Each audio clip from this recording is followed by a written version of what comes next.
Soy el doctor Roberto Salazar Guajardo. Me voy a encargar de darles las clases teóricas sobre la semiología cardiovascular. Se divide en tres clases. Una es sobre anamnesis y síntomas y las otras dos sobre el examen físico cardiovascular. Empecemos con lo que es anamnesis y síntomas. Lo primero a interrogar al paciente cardiovascular, obviamente, es el motivo por el que acude a la consulta, ya sea la consulta externa o una consulta de emergencia, o cuando está el paciente hospitalizado y hay que hacerle la historia clínica. Entonces hay que indagar el motivo de la consulta. Hay que ser puntual en identificar cuál es el motivo conciso. El otro tema que tenemos que indagar con el paciente son los antecedentes familiares, los que tienen que ver con la historia cardiovascular. Son, en primer lugar, indagar si el paciente tiene familiar directo, sea padres o hermanos, que hayan tenido patología cardiovascular precozmente. Eso quiere decir que el padre o hermanos varones del paciente haya tenido alguna enfermedad cardiovascular antes de los 55 años, o la madre o hermanas antes de los 65 años de edad, porque si es así, son factores que se heredan como un riesgo para hacer enfermedad cardíaca. Hay que indagar por muerte súbita en algún familiar. Muerte súbita en su concepto literal, o sea, es aquel familiar que los médicos han determinado que falleció de muerte súbita.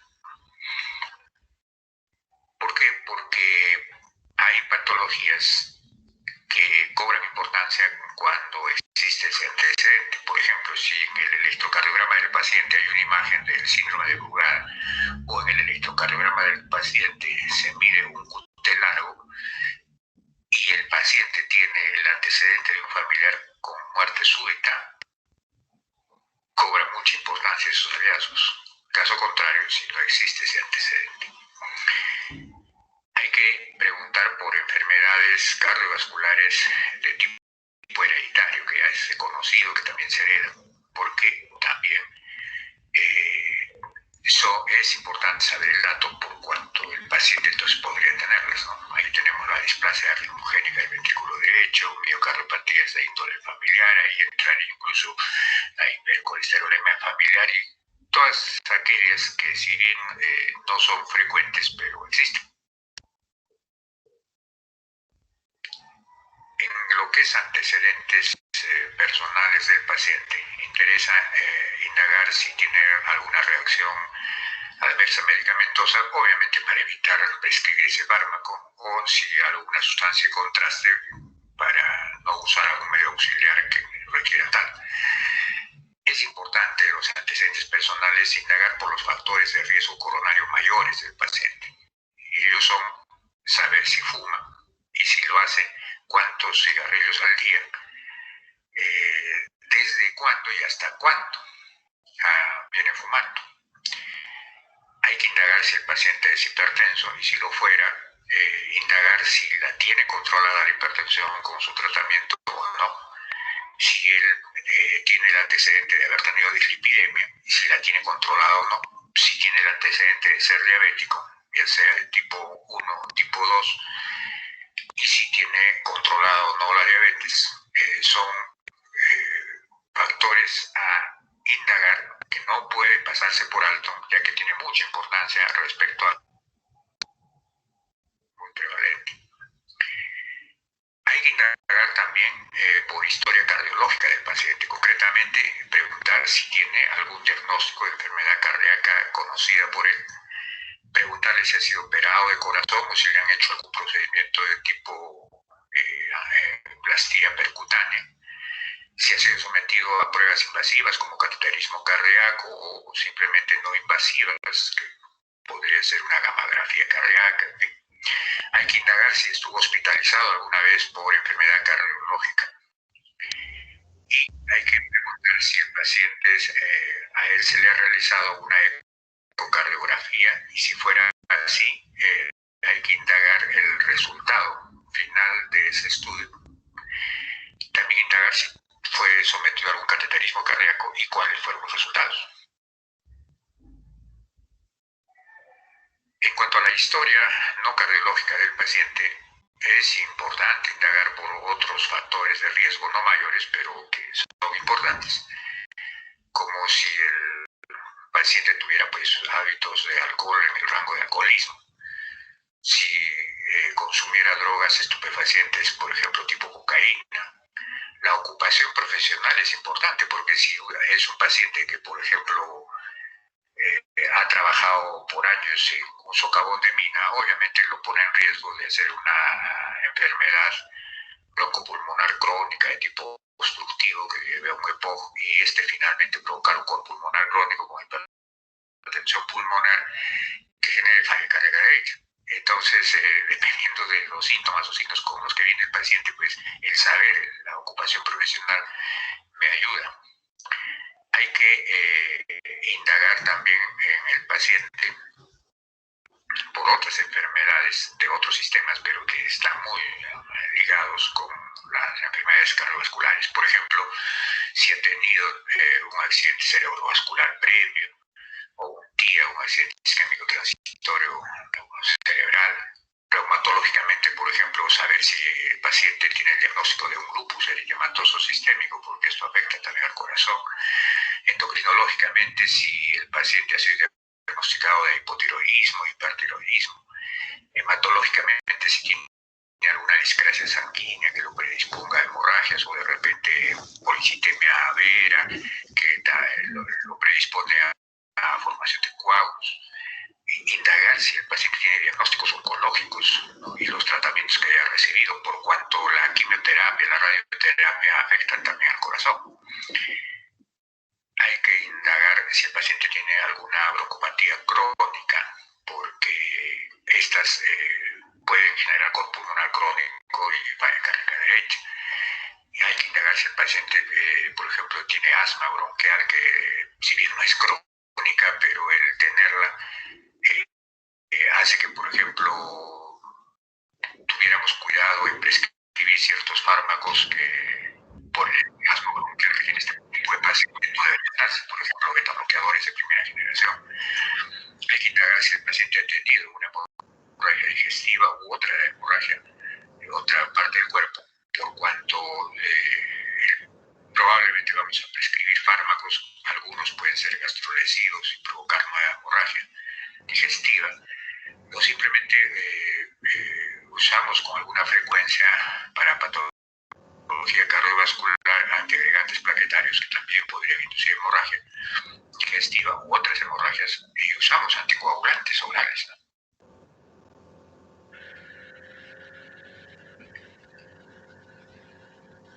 Es importante indagar si el paciente tiene algún tratamiento farmacológico crónico.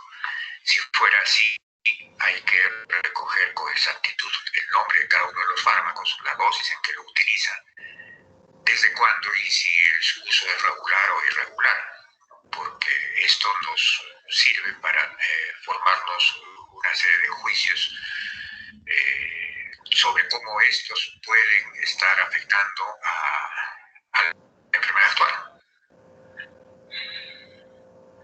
Por último, tenemos que indagar el estado basal del paciente en cuanto si, por ejemplo, es una persona que hace ejercicio regularmente o es sedentario, si tiene alguna limitación para la deambulación, porque si así fuera, nos limita, por ejemplo, el valor de la anamnesis para indagar una angina de pecho estable, que sabemos que se desencadena por el ejercicio.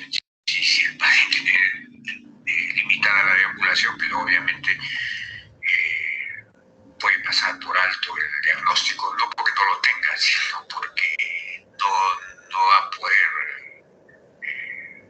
tener el desencadenante, que es el ejercicio. Ese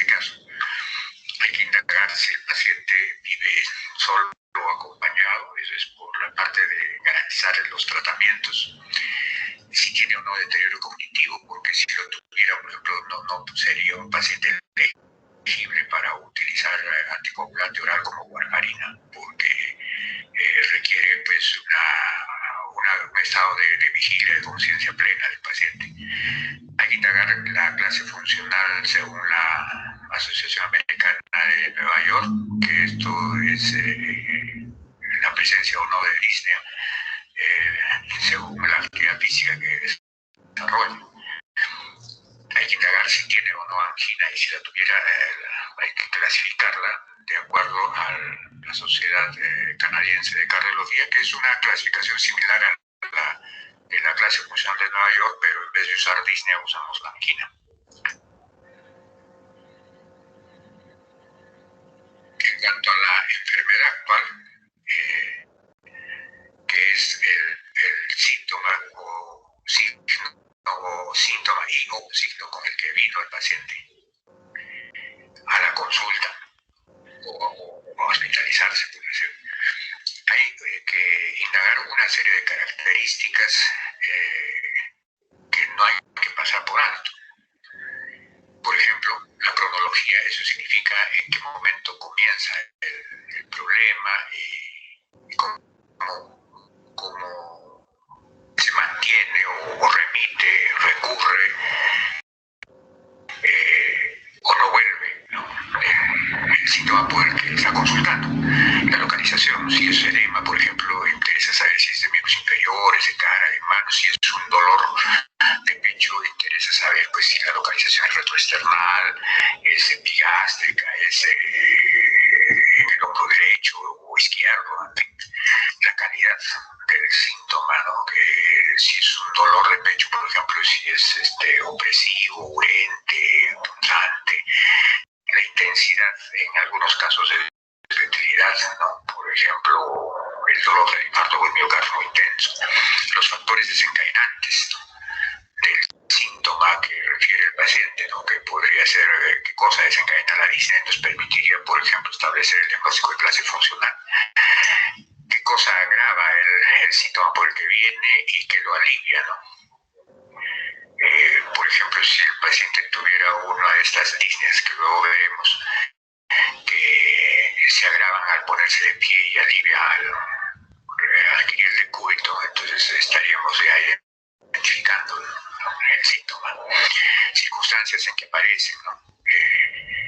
¿Qué otros síntomas pueden estar asociados al problema actual, al síntoma actual? ¿Qué respuesta ha tenido el síntoma a algún tratamiento administrado, si es que se ha administrado alguno? ¿Qué relación tiene el síntoma con el esfuerzo? Ya fue muy ligado con los síntomas de índole cardiovascular. ¿Y qué ritmo de mantener pesado, de menos a más, de más a menos, o desaparece y reinicia en algunas circunstancias o después de un tiempo?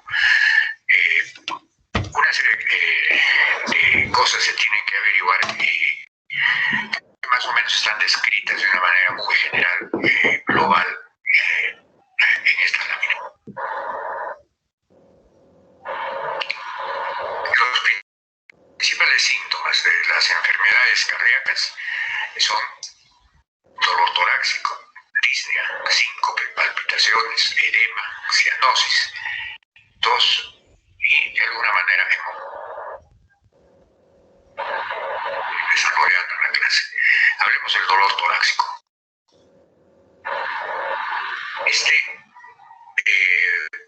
Puede tener diversos orígenes. Puede tener origen cardíaco o no cardíaco. Dentro del origen cardíaco tenemos causas isquémicas y no isquémicas. Entre las dos, las más importantes son las isquémicas y dentro de ellas la enfermedad coronaria aterosclerótica. ¿Por qué? Porque por lejos es la más frecuente de las isquémicas. La de origen aterosclerótico, 90-95% son de este origen. Y es importante porque da bastante morbilidad y sobre todo mortalidad. Y al ser frecuente la patología, obviamente su mortalidad no es despreciable. Ya de forma secundaria puede haber pues dolor torácico isquémico por espasmo de coronaria, por una estenosis aórtica, insuficiencia aórtica, pues son mucho menos frecuentes. Dentro de las causas del dolor de pecho cardíaco no isquémico, hay algunas que son importantes por su alta letalidad. O sea, cuando ocurren casi siempre son mortales. Lo único bueno ahí es que no son frecuentes, pero no podemos perderlas de vista. Son, por ejemplo, el aneurisma disecante de la aorta torácica. Es una patología aguda que produce dolor muy intenso y que suele ser mortal. Una ruptura, por ejemplo, de cuerda tendínea del seno de Valsalva, generalmente secundario a un traumatismo o posterior a la necrosis por un infarto de miocardio, también puede ser importante y mortal.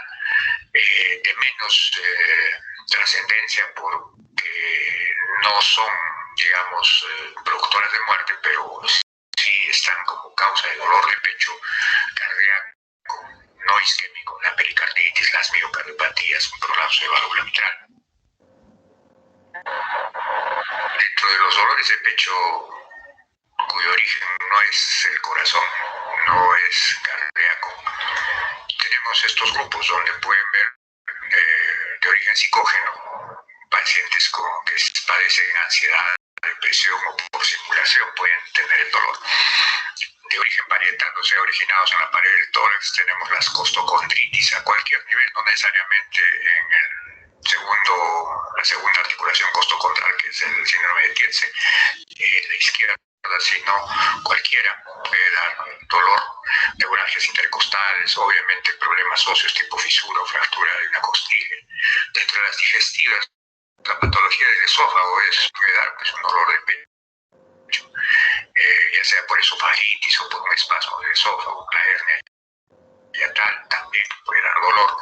Patologías de vesícula, pancreatitis, úlcera péptica, obviamente pueden dar dolor que localiza el tórax y hay que tenerlo como diagnóstico diferencial. Patología de origen pulmonar da también dolor de pecho, claro que sí.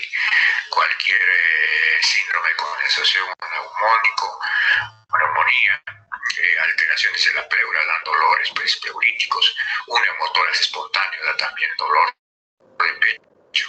Obviamente, pues el estetoscopio, el examen del pulmón permite identificar un tromboembolismo pulmonar, da un dolor de pecho de inicio agudo, asociado a disnea aguda de causas que no se logran identificar clínicamente y es un motivo, una causa de dolor de pecho de origen no cardíaco. ¿Sí?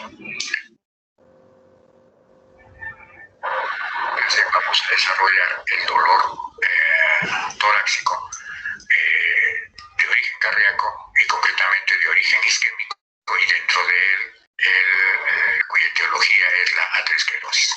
¿Sí? Entonces, este dolor coronario aterosclerótico se clasifica clínicamente en el síndrome coronario agudo y el crónico.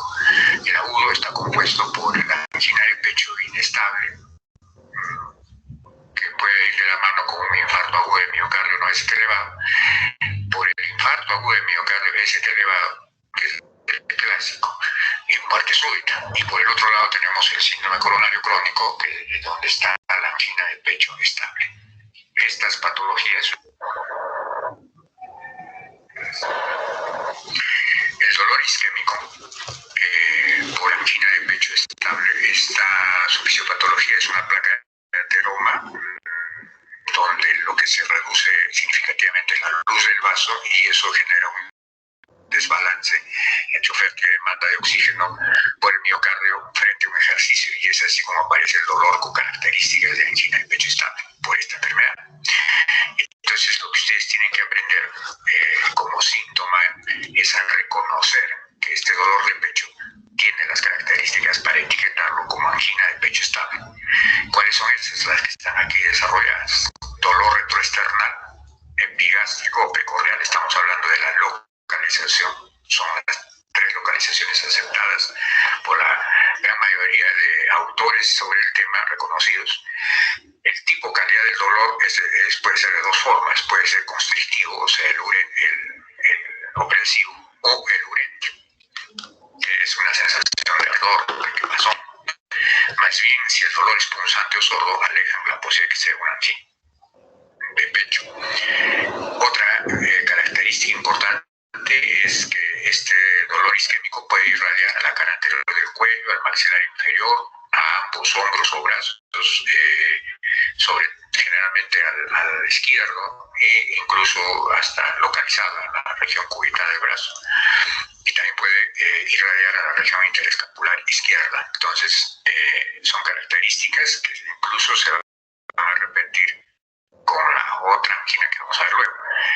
Lo que hace que podamos definir que esta es una angina estable es lo que está en blanco acá. O sea, la duración puede durar entre 2 a 20 minutos.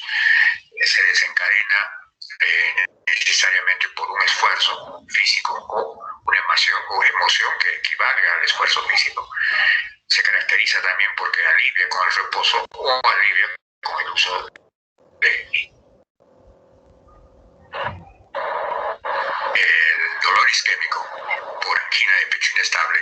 También es una placa de ateroma, como la vemos ahí en la figura, en la foto, pero es una placa que se ha roto, es una placa vulnerable, se rompe, se forma un trombo que al ser suboclusivo genera la angina inestable. Entonces, hay 5 formas de angina de pecho inestable. La prototipo es la de reposo, la clásica. La angina de pecho inestable es una angina entonces de reposo, que es similar a la otra, a la que acabamos de ver, al estable, en lo que es localización, el tipo de dolor, la irradiación, son similares a la estable. La diferencia es que en este caso es una angina de reposo, o sea, no requiere de un ejercicio para que ocurra, más bien ocurre en reposo, por ende no calma con el reposo y puede durar algo más, se dice hasta 30 minutos.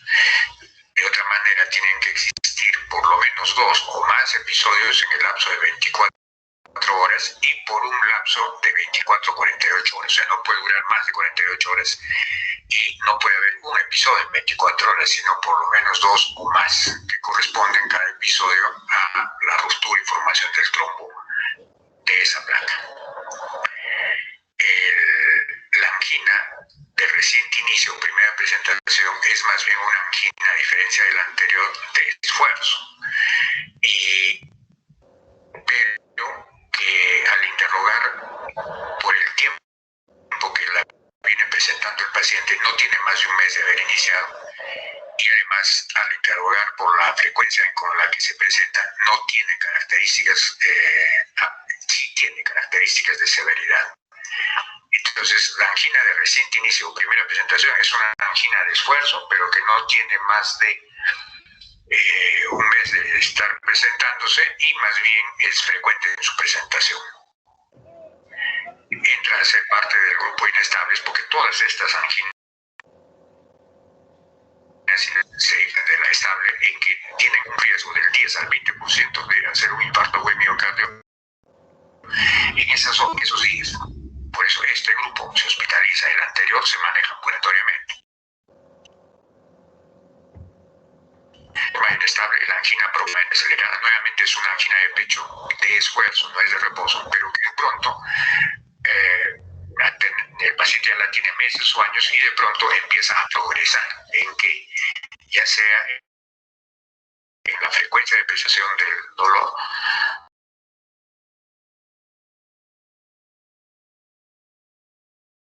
en la intensidad aumenta o que cada vez se requieren menores esfuerzos para desencadenarla. Cualquiera de esas características hace que uno la etiquete de angina progresiva o rápidamente acelerada y ese paciente se hospitaliza porque es una angina inestable.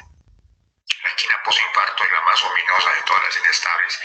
Es aquella angina, ya sea de reposo o de actividad física, pero que está ocurriendo dentro de los 15 días de haber ocurrido el infarto agudo. Entonces es ominosa. La de Prince-Metal, variante o por vasoespasmo, es la única de estas 5 anginas inestables que no es de mecanismo aterosclerótico, sino como lo dice su nombre, es por un espasmo de la coronaria. Da un cuadro clínico de angina generalmente que despierta al paciente en el reposo nocturno, y si se le pudiera hacer un electrocardiograma en ese momento, hay cambios en el electrocardiograma isquémicos que, una vez cesado el dolor, se le repite el electrocardiograma y en inmediato se normaliza, porque obviamente la isquemia dura lo que dura el vasoespasmo de la coronaria.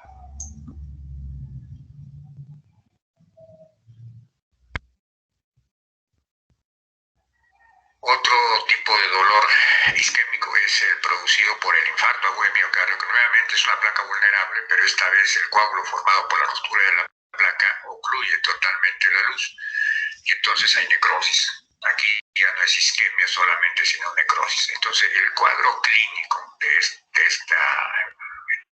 infarto agudo es un dolor torácico similar al de la angina inestable que hemos narrado en lo que significa localización, el tipo de dolor, la posible irradiación, el no requerir esfuerzo para ocurrir, ni tampoco alivia con reposo y nitritis. En lo que diferencia es en la intensidad, que es mucho mayor, es muy intenso, y la duración, que es mayor de 30 minutos. Además, este dolor durante el infarto se asocia con náuseas y o vómito y diaforesis fría, que son síntomas neurovegetativos. Y si es que el paciente con el infarto está haciendo insuficiencia cardíaca, se puede añadir disnea, fatiga. Y si el paciente está haciendo por la necrosis del infarto un bloqueo auriculoventricular completo, puede incluso debutar con síncope. Este dolor del infarto puede ser atípico en el posoperatorio inmediato de cualquier cirugía, en diabéticos, ancianos y mujeres. Entonces, en estos grupos poblacionales hay que tener cuidado para negar el diagnóstico, porque tanto el cuadro clínico del infarto como de las anginas pueden... Otro síntoma cardiovascular es la disnea. Entonces, la disnea no es sino la sensación de falta de aire que percibe el paciente o sensación consciente de necesitar un mayor esfuerzo para poder respirar. La causa de la disnea puede ser cardíaca, respiratoria o ansiosa. Esas tres son las más frecuentes. Nosotros vamos a hablar algo más de la cardíaca. También son orígenes de disnea de menor frecuencia de presentación, la anemia cuando es severa, la disminución de la presión parcial de oxígeno, o sea, cuando uno está a gran altitud, la obesidad cuando es importante, las intoxicaciones, por ejemplo, por plomo, la acidosis metabólica por cualquier patología, la de origen central, por ejemplo, secundaria a un ACV o una hemorragia intracerebral. La disnea cardíaca generalmente se relaciona con congestión pulmonar, que es debido a una insuficiencia cardíaca izquierda, congestiva, o sea, falla del ventrículo izquierdo. ¿Cómo así? La patología que la va a generar, que va a provocar esta disnea, empieza dando un aumento de presión patológicamente dentro del ventrículo izquierdo. Retrógradamente se transmite hacia la aurícula izquierda, que también patológicamente aumenta de presión. En ocasiones empieza en la aurícula el aumento de presión y no en el ventrículo. Retrógradamente esa presión elevada de aurícula izquierda se transmite hacia las venas pulmonares y al capilar pulmonar, y estamos asistiendo a una hipertensión venocapilar pulmonar. En ese momento la presión hidrostática dentro del capilar supera la presión oncótica y entonces sale líquido del capilar hacia el intersticio pulmonar y estamos asistiendo a un edema intersticial pulmonar. Cuando eso ocurre, el pulmón se vuelve rígido para sus movimientos y surge la disnea, la sensación de falta de aire. Si sigue esto progresando, el líquido no queda en el intersticio pulmonar, sino se puede introducir al alveolo y ya asistimos a un edema alveolar, lo cual hará que la disnea sea mucho mayor, tanto por la rigidez del pulmón como por la dificultad en el intercambio gaseoso que genera. Esta disnea cardíaca ha permitido desde el año 1964 establecer un diagnóstico de clase funcional que fue propuesto aquella vez y es vigente hasta la fecha por la Asociación de Cardiólogos de la Ciudad de Nueva York. Entonces, la clasificación funcional basada en la disnea va de 1 a 4. Se dice que un paciente está en clase funcional 1 cuando no tiene limitación para realizar actividad física. O sea, la actividad física habitual no produce síntomas. O sea, en esta clase estaría el paciente que solo podría tener disnea de grandes esfuerzos. En clase funcional 2 es cuando hay una ligera limitación de la actividad física, o sea, el paciente está cómodo en el reposo, pero la actividad física habitual produce síntomas. ¿A qué nos referimos? Al caminar, correr brevemente, subir un piso.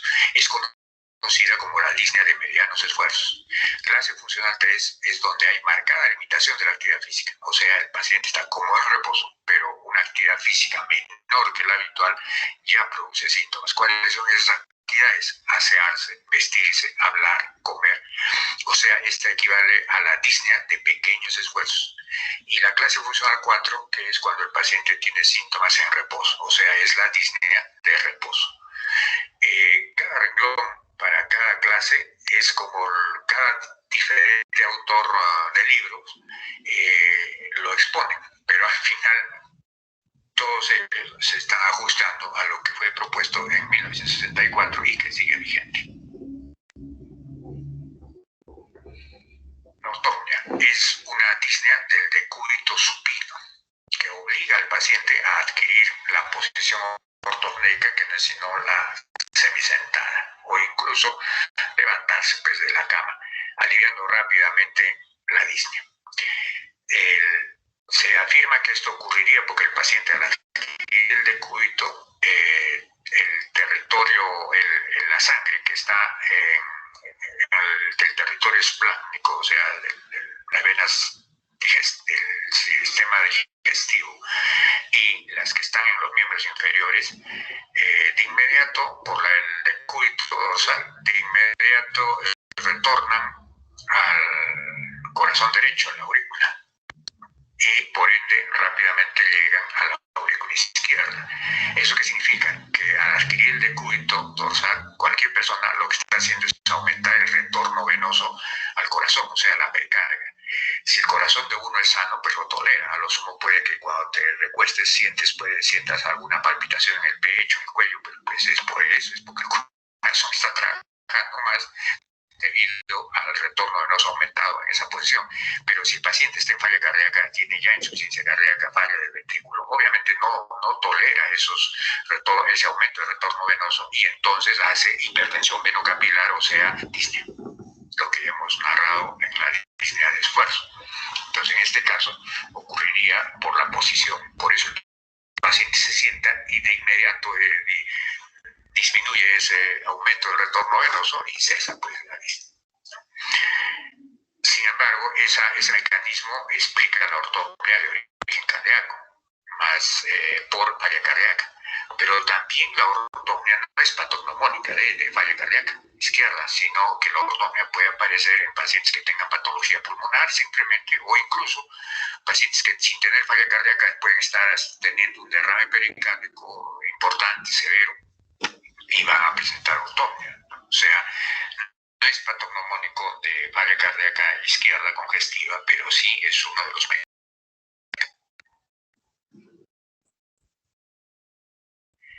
Aquí tenemos la posición ortopnéica. El paciente se ve obligado a sentarse o colocarse semisentado para...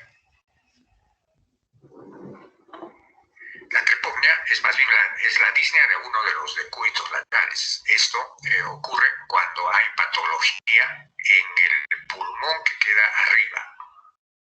La patología puede ser por un derrame pleural o por patología del parénquima o incluso puede haber una obstrucción de la vía aérea, pero todo en el pulmón que queda arriba. Y el pulmón sano está aplastado abajo. En cambio, el paciente por eso tiene disnea, porque el pulmón, que es el único que trabaja, está aplastado por el peso del cuerpo. Entonces el paciente tiene disnea.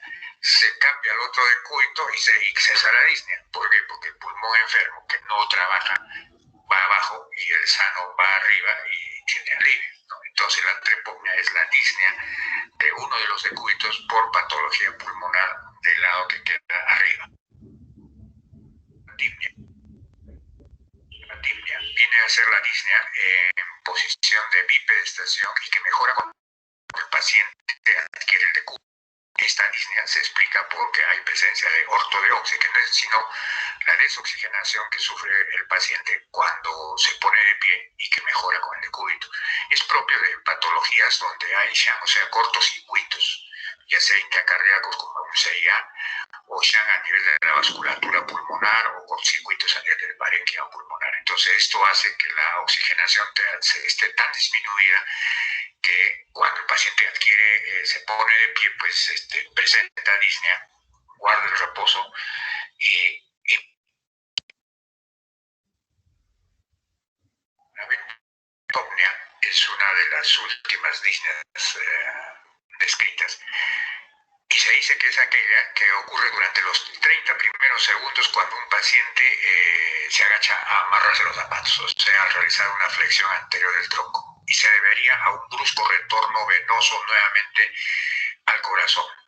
Esto, cuando ocurre en un paciente que ya tiene el diagnóstico de insuficiencia cardíaca, es una manifestación de que tiene una clase funcional 4 avanzada y está asociada la aparición de la ventopnia con mortalidad en el paciente.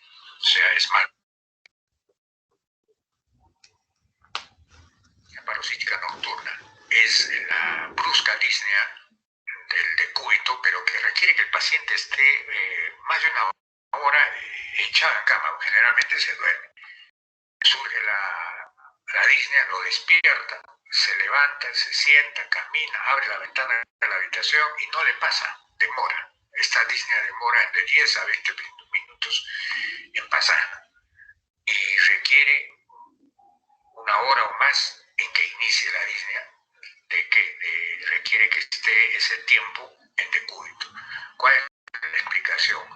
Aquí se afirma de que edema ya existente en el paciente, con el largo tiempo de las horas del decúbito dorsal, este edema se reabsorbe a la circulación venosa y entonces esto genera un aumento del retorno venoso con la aparición de hipertensión venocapilar pulmonar y disnea, asociado a que el paciente cuando duerme el centro respiratorio hace que tanto la amplitud como la frecuencia respiratoria disminuyan. Eso es fisiológico. Cuando uno duerme no requiere respirar gran cosa cuando está durmiendo.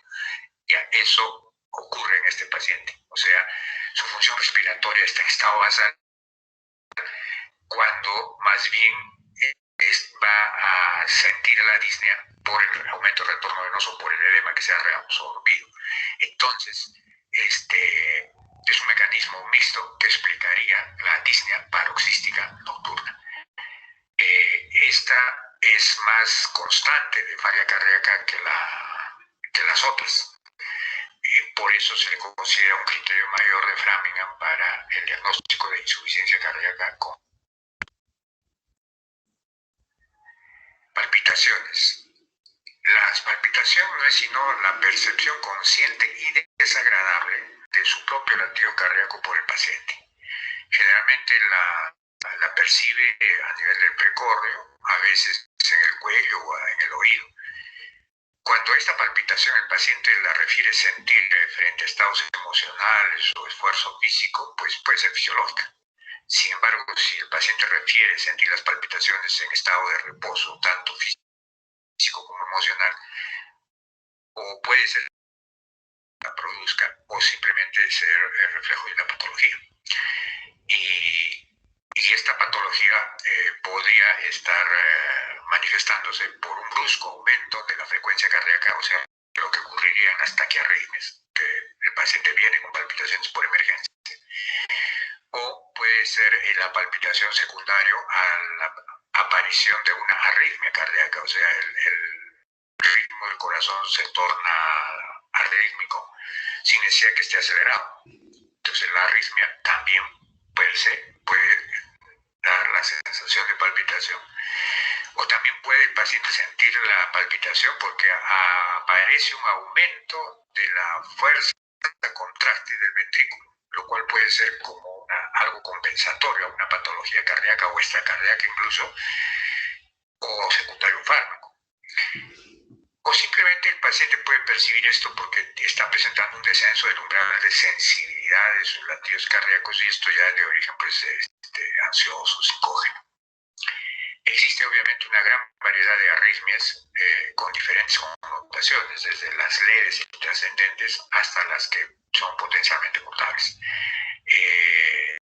Estas arritmias pues obviamente son susceptibles de provocar este síntoma palpitante.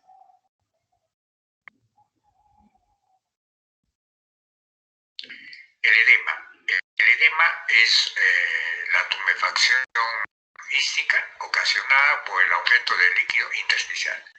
Las causas de edema pueden ser, por ejemplo, por disminución de la presión oncótica dentro del plano. O sea, dentro del vaso disminuye la presión oncótica, entonces ya no hay quien retenga la sangre, el líquido de la sangre, y entonces la presión hidrostática en este caso se torna mayor de forma relativa y sale el líquido fuera del capilar. Entonces el edema producido por disminución de la presión oncótica puede ocurrir en pacientes que tienen disminución de la albúmina en sangre, y esto podría ocurrir en el síndrome nefrótico, en la insuficiencia hepática crónica, en pacientes con síndromes de mala absorción o malnutrición. Otro mecanismo de producción de edema es cuando es al revés. No es que baje la presión oncótica, sino que más bien aumenta la presión hidrostática, y esto podría ser porque ocurre un aumento de la presión en el circuito venoso o porque hay una obstrucción al flujo en el circuito venoso que termina pues, provocando ese aumento de presión.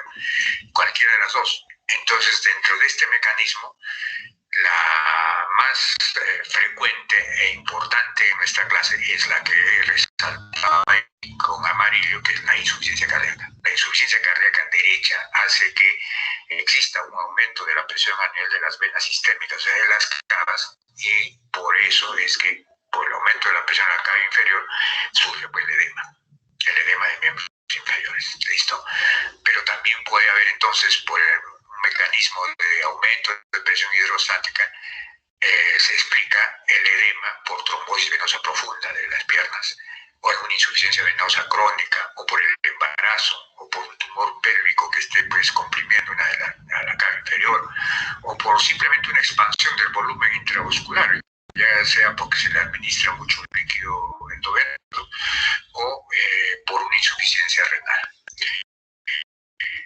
Otro mecanismo por el cual surge el edema es por aumento de la permeabilidad del capilar. ¿Para qué? Para que salga el líquido pues, del interior del capilar al exterior, y se produce el edema. Y esto, ¿en qué casos es cuando el edema es local, ya sea por un cuadro infeccioso local, o ya sea por una contusión, un golpe local.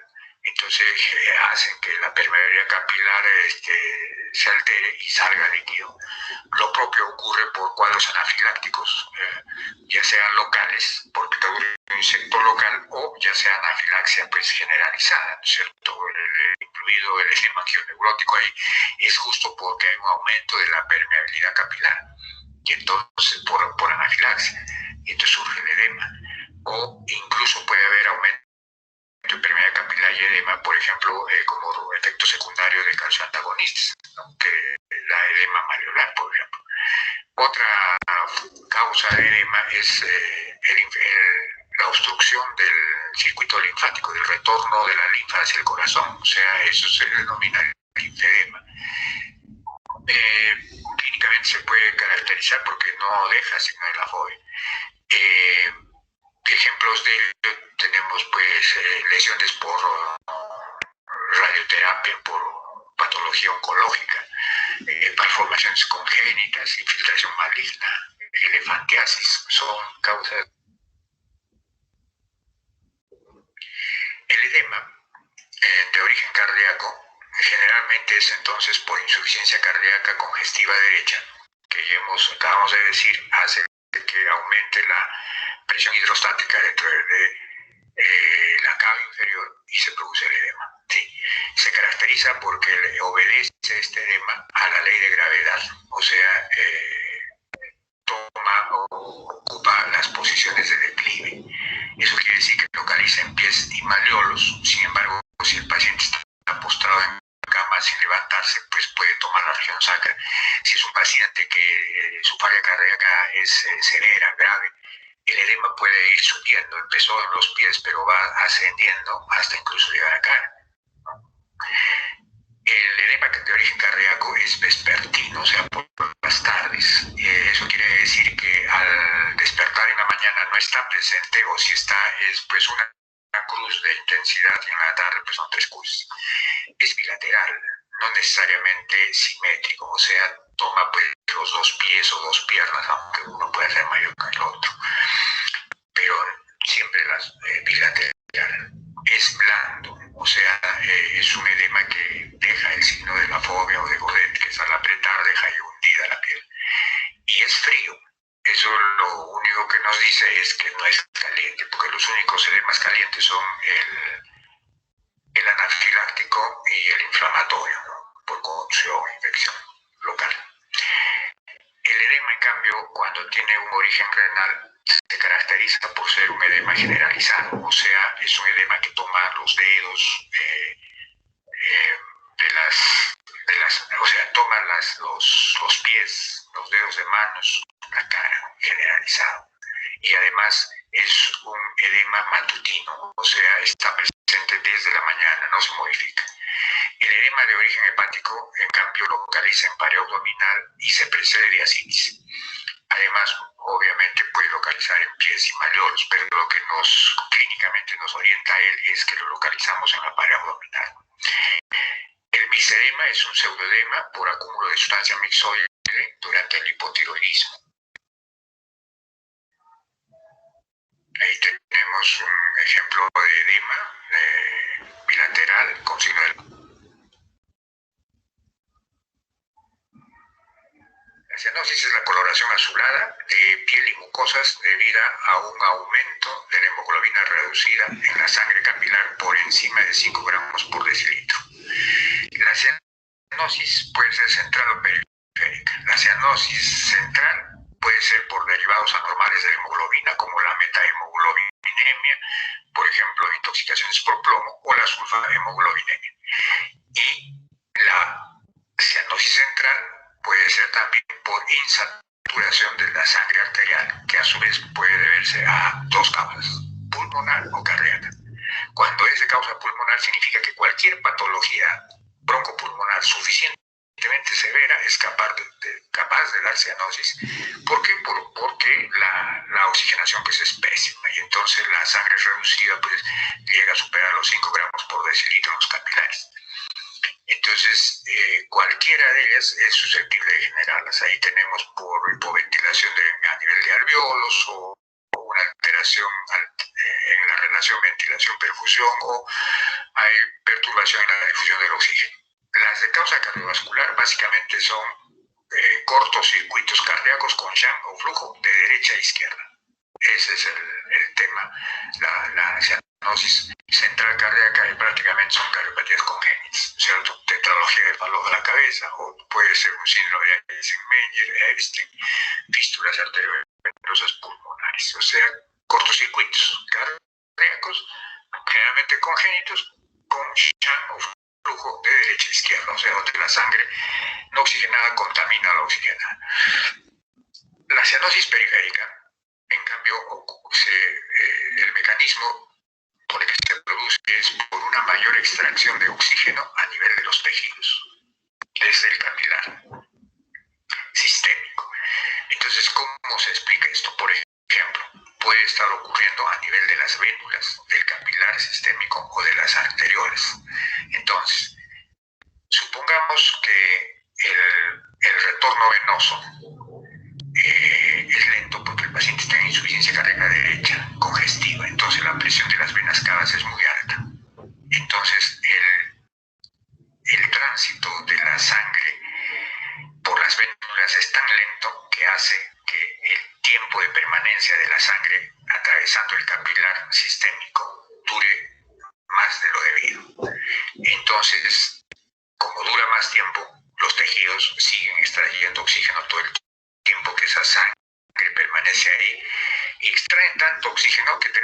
tomando pues solamente hemoglobina sin oxígeno, o sea, la reducida en cantidades mayores de 5 gramos por decilitro, produciéndose la cianosis. Pero entonces la cianosis ocurre por una rémora sanguínea en el retorno venoso al corazón derecho a nivel de las venas. Al otro lado, arteriolas, si el flujo de llegada de sangre hacia el capilar por las arteriolas es ínfimo o es mínimo, quiere decir que el poco flujo que atraviesa el capilar sistémico llevando poco oxígeno también va a ser extraído ese poco oxígeno con mucha avidez por el tejido que lo necesita y produce cianosis, porque la hemoglobina reducida otra vez se eleva. Pero en este caso es por poco aporte. Eso se puede provocar en insuficiencias cardíacas izquierdas por falla de la contracción del ventrículo izquierdo. Por ejemplo, en cualquier estado que provoque un shock, donde hay poco flujo llegando al capilar, cianosis. Otra forma de cianosis es cuando el problema es en el capilar sistémico mismo, ya no es en las vénulas ni en las arteriolas, sino en el capilar sistémico. Entonces, por ejemplo, el fenómeno de Raynaud, que es frente al frío, pues hay una vasoconstricción del capilar. ¿Eso qué quiere decir? Que va a conducir a un enlentecimiento en la velocidad con que pasa la sangre, transportando oxígeno ese capilar. Al pasar demasiado tiempo por el capilar, obviamente hay habilitación de oxígeno, cianosis. Y finalmente, si esto lo llevamos a niveles mayores, más grandes, por ejemplo, una obstrucción de una arteria ya periférica mucho antes de la arteriola, obviamente hace que llegue poco un mecanismo parecido al de la arteriola y cianosis. Y un retorno venoso obstruido, una obstrucción venosa ya grande, hace lo propio. Entonces, esos son los mecanismos por los cuales es periférica. La cianosis central se caracteriza semiológicamente por ser generalizada. Eso quiere decir que toma labios, toma dedos. Caliente quiere decir que si le tocamos los dedos, no están fríos. Compromete mucosas, o sea, labios. Y se acompaña de acropaquia, que no son sino los dedos hipocráticos o en palillo de tambor, o sea, uñas en vidrio de reloj, deformación de las articulaciones interfalángicas distales, pérdida del ángulo ahí de la uña. Se caracteriza porque si uno le administra oxígeno, disminuye la cianosis o incluso pueda desaparecer mientras esté administrándose el oxígeno. Y si uno le pone algo caliente alrededor de los dedos, no mejora la cianosis. ¿Por qué? Porque esta es una área de cianosis periférica. Semiológicamente se la identifican porque es localizada donde los dedos, de las manos, de los pies, es fría. Uno toca los dedos, son fríos. Le pone paños calientes a los dedos, mejora la cianosis. En cambio, le pone un oxígeno, no mejora. Entonces, la cianosis periférica es de esta característica semiológica. Existe la cianosis mixta, donde hay un mecanismo combinado. Por ejemplo, un paciente con un enfisema pulmonar severo.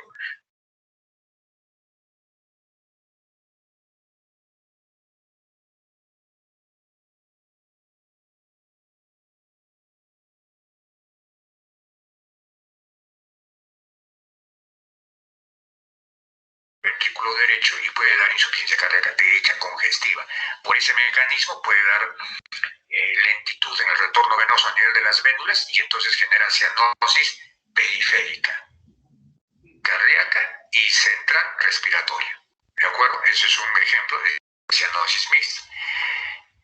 Existe la cianosis diferencial, que será cuando semiológicamente ustedes identifican cianosis en los dedos de los pies, más no en los dedos de las manos.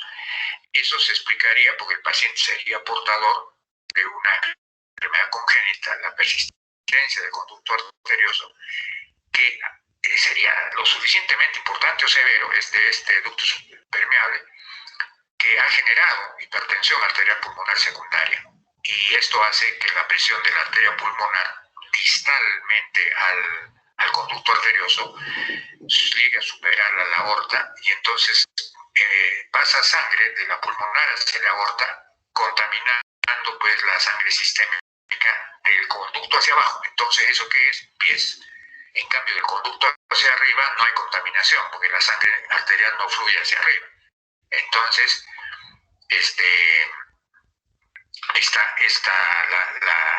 los dedos de las manos no están recibiendo sangre contaminada, sí, lo de los pies, ¿sí? Entonces, eso explicaría la cianosis diferencial. Hemoptisis viene a ser el embudo de sangre o la eliminación de sangre que proviene del tracto respiratorio a través de un cosquilleo a nivel laringio.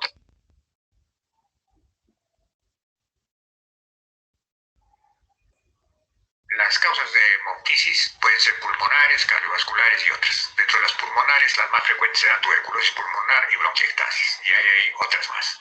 Dentro de las cardiovasculares, en realidad la hemoptisis no es un síntoma o signo frecuente de patología cardiovascular.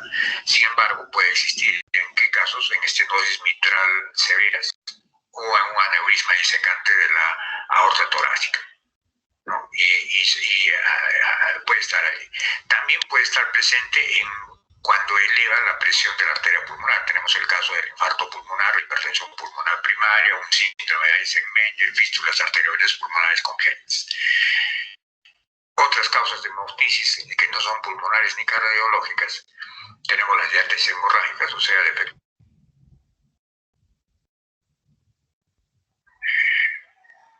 enoxaparina, en fin. Síncope. El síncope es la pérdida transitoria de la conciencia de inicio rápido, corta duración y recuperación espontánea y completa, debido a hipoperfusión cerebral. Aquí pueden ver en el gráfico de la derecha, hay un aspa que está indicando que ese es el auxilio adecuado en el síncope, o sea, están manteniendo, como ven en la foto, la cabeza está a la altura del corazón y más bien están levantando los pies para que esa hipoperfusión cerebral se corrija y supere el síncope.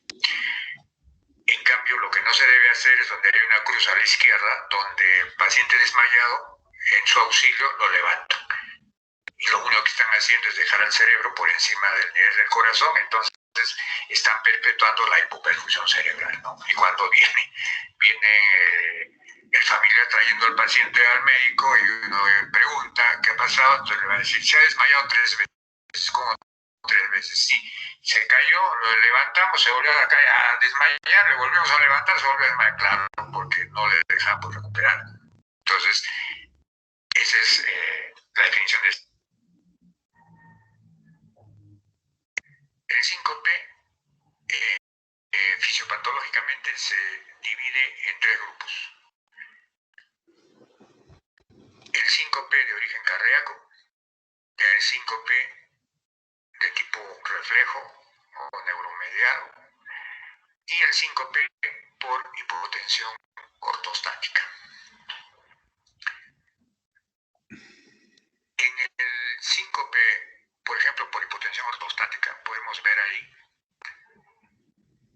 que podría ser por depresión de volumen, hemorragias, por ejemplo, diarreas severas, o por acumulación venosa. Es el caso del paciente que hace un deporte muy intenso y entonces la sangre se va al músculo estriado y está ahí acumulado en ese territorio venoso. Entonces, cualquiera de esas dos, la depresión de volumen o la acumulación venosa, por ejemplo, en el músculo estriado, hace que el retorno venoso al corazón disminuya. Al disminuir la precarga, el gasto cardíaco disminuye y eso va a producir una hipotensión arterial y consecuente hipoperfusión cerebral y síncope. ¿Listo? Por este lado, hacia la izquierda, abajo de la izquierda, vemos que puede haber una disfunción autonómica primaria, como por ejemplo una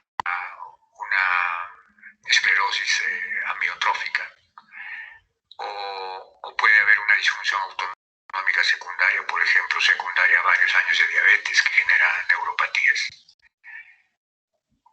primera de ellos se está generando un daño del sistema nervioso autómico, lo cual va a hacer que la resistencia periférica disminuya vasodilatación cuando debería producir vasoconstricción en respuesta a lo que fuera, por ejemplo, el cambio de posición, cuando el paciente está de pie, y eso induce obviamente hipotensión arterial, hipoperfusión cerebral y síncope. Aquí, a la izquierda, en horas 9, tenemos que el índice disfunción autonómica inducida por fármacos. Entonces, esto es el uso de vasodilatadores, los antihipertensivos, que son vasodilatadores, van a disminuir la resistencia periférica, ¿no?, por vasodilatación, hipotensión arterial, hipoperfusión cerebral, síncope. Vamos hacia arriba, acercándonos a las 10, 11 por ahí. Tenemos que puede haber un síncope reflejo a través de reflejos inadecuados que puedan ya sea vasodilatar y generar hipotensión, o ya sea disminuir el gasto cardíaco y generar hipotensión y por ende síncope. Este síncope reflejo, que es neuromediado, puede ser entonces a través de la vasodilatación o inhibiendo al corazón con bradicardias, por ejemplo, notorias, en respuesta a determinadas situaciones, ¿sí?, que luego las vamos a ver. A este lado, al lado derecho, en celeste, tenemos el síncope de origen cardíaco, concretamente arritmias cardíacas pueden generarlo. ¿Por qué? Porque van a disminuir el gasto cardíaco, hipotensión. Daño estructural cardíaco, por ejemplo, una estenosis severa de válvula aórtica, va a disminuir también el gasto cardíaco, hipotensión. Otros, por ejemplo, un mixoma auricular se podría introducir en el anillo mitral, segundos que no deja pasar sangre, el gasto cardíaco se va al suelo, hipotensión arterial, síncope. Entonces, como podemos ver fisiopatológicamente, el síncope puede ser por hipotensión ortostática, puede ser síncope reflejo neuromediado, o puede ser el síncope de origen cardíaco.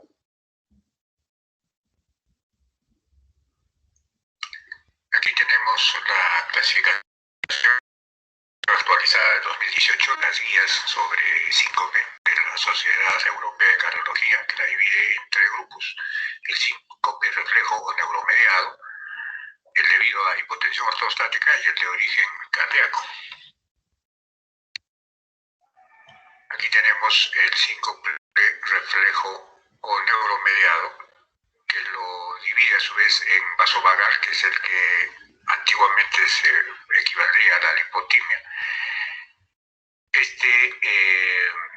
A su vez lo divide en el ortostático, que ocurre en personas que están de pie, y el emocional, por miedo, pánico, instrumentación, fobias.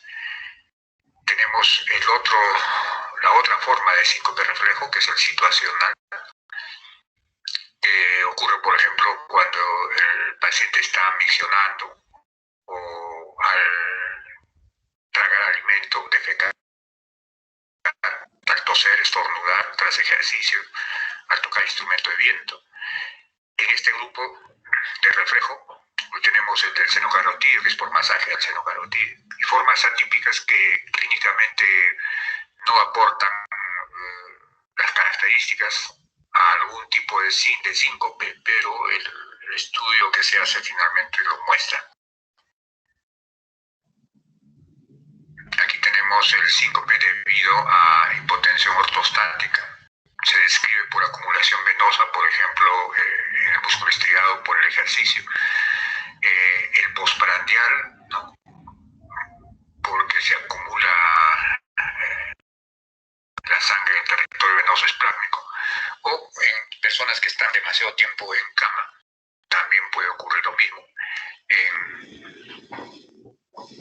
Y tenemos también el inducido por fármacos, el por hipotensión ortostática por fármacos. Eso es cuando se usan vasodilatadores, diuréticos, fenotiacinas, antidepresivos. Tenemos síncope por hipotensión ortostática, pero por depresión de volumen, frente a hemorragias, diarreas, vómitos, o por disfunción autonómica primaria o secundaria. Primaria, un ejemplo, el Parkinson; secundaria, por ejemplo, a diabetes, amiloidosis. El síncope de origen cardíaco tenemos, en primer lugar, por arritmias, ya sea bradicardia, taquicardia. Entre las bradicardias tenemos enfermedad no sinusal, o tendremos el síndrome de Stokes, que es por un bloqueo de completo. Y de la taquicardia tenemos tanto ventricular como supraventriculares. Tenemos por cardiopatía estructural, por ejemplo, una estenosis de válvula aórtica, o por enfermedad cardiopulmonar, como una embolia pulmonar, o enfermedad de grandes vasos, como por ejemplo una disección aguda de aorta, o una hipertensión pulmonar.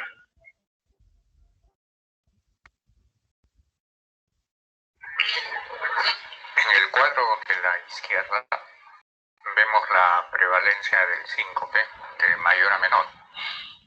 El 34% está agrupado el idiopático, o agrupa el idiopático, o sea, el de causa no determinada. Un 18% resulta ser vasovagal, un 14% el cardíaco de causa eléctrica, o sea, temas de arritmias, un 10% de origen neurológico, un 8% por hipotensión ortostática, del 4 al 8% el cardíaco de causa mecánica, del 2 al 7% psicógeno, un 5% situacional, 3% debido a fármacos, y del 1 al 4% por estimulación del seno carotidio. En el cuadro de la derecha se ven dos columnas. La primera, donde se hablan de síntomas, y en la columna de la derecha se encuentra el tipo de síncope a pensar, ¿no?, de acuerdo al síntoma que aparece en la columna de la izquierda. Entonces, según los síntomas, uno inclina clínicamente a sospechar determinado tipo de síncope, de acuerdo a la revisión que ya hemos hecho fisiopatológica, ¿sí?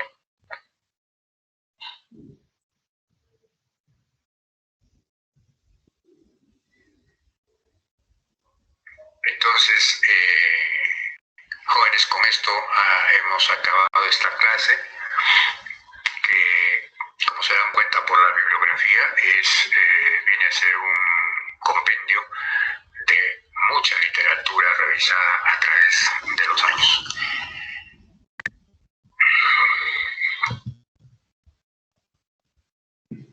Bien, jóvenes, entonces nos hemos pasado bastante de hora. Vamos a corregir eso para las siguientes dos clases, para hacer unos 45 minutos. Damos por terminada la clase de hoy, ¿sí? Nicole, nos seguimos comunicando contigo, por favor, a través de WhatsApp para la siguiente clase y hora, ¿sí? Adiós, jóvenes. Hasta luego, doctor, gracias. Hasta luego. A Nicole, ok, a Nicole le voy a alcanzar, le voy a mandar el PowerPoint de la clase, y también se le manda a la doctora Olenka para que lo cuelgue en lo que la facultad tiene en el aula teórica, en el aula virtual, pero también le paso a Nicole, además, para que lo pase a ustedes, a los que deseen, ¿ya? Chao, jóvenes. Muchas gracias, doctor. Gracias, Hasta doctor. luego, doctor. Gracias. Gracias, doctor. No hay de qué. Adiós. Hasta luego, doctor. Adiós.